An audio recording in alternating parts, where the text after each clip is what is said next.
Dr. Cohen, all of this is coming just days after Mujtaba Khamenei's appointment as Iran's new supreme leader. So far, of course, we haven't seen any comments from him. But from a nuclear standpoint, could a leader inheriting a weakened military be more tempted to pursue a rapid nuclear breakout to strengthen the deterrence?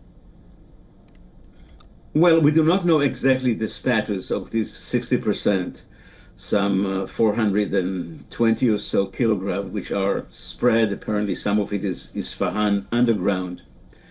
In theory, a country like Iran has enough, most likely they have enough currently capabilities within a short time to elevate and to build some kind of improvised device, nuclear device. I don't think it's likely, but I think theoretically it's something that we should consider.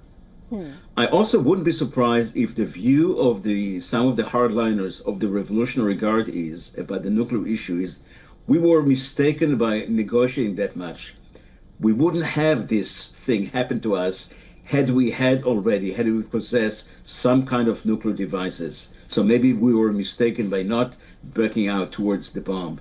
So I wouldn't be surprised if some people in Iran would revisit their policy about that.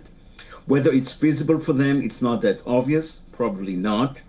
As I said, there is this 420 or so kilograms of highly enriched uranium, 60%, which you can within weeks go into the level of weapons, which is 80 or 90%. So there is a concern about that. And as long as this will remain in Iranian hands, that concern will not be removed. Right. And, within Iran, speaking of that, reports do suggest some tensions between the president and the hardliners. So in such a system, how real is the risk of nuclear assets or decision-making slipping outside the central control?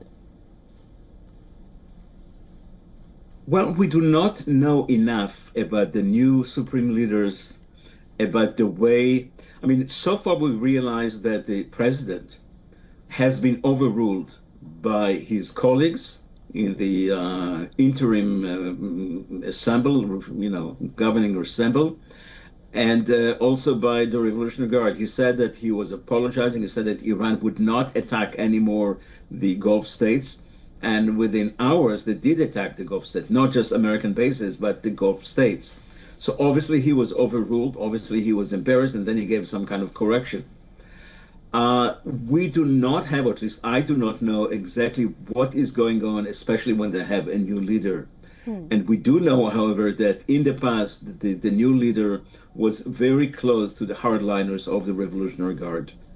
Right. And, speaking on the other side, Israel did launch a second major wave of strikes yesterday. It targeted infrastructure in Tehran and southern Iran as well. So does this suggest that Israel believes that Iran's nuclear facilities, they are now already neutralized and they are now trying to weaken the broader system? Well, I believe that Iran nuclear program as a whole is nearly dead. What happened in June was good enough that it left it in wreckage largely. We just mentioned the fact that the Iran have still this amount of highly enriched uranium, the 60%, and it could be improvised and could be elevated in a very, very small scales into the level of a few devices or possibly even a few weapons. So the issue is that kind of very specific concern. I think that the nuclear program of Iran, and Iran has not decided since June in a major way to rebuild the program.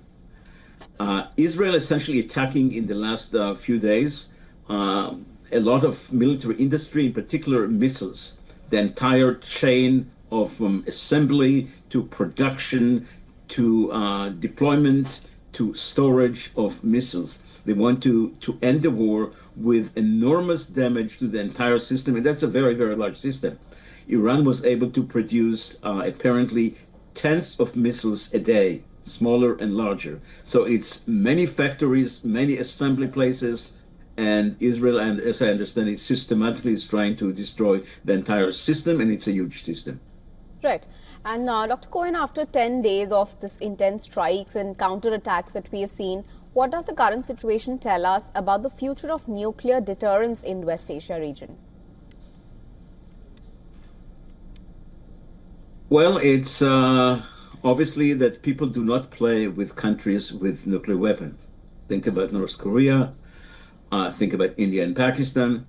And that's why I think countries such as Iran today and possibly Iraq in the 90s may have had the second thought, maybe we should have got the bomb and we were at very different status and nobody would dare to attack us. I think the desire to the bomb would, and that's unfortunate, probably the value of the bomb, symbolic and political, would be enhanced after this war. Right. Point taken, Dr. Cohen. Thank you so much for joining us on WION today. On that note, we'll let you go. Thank you.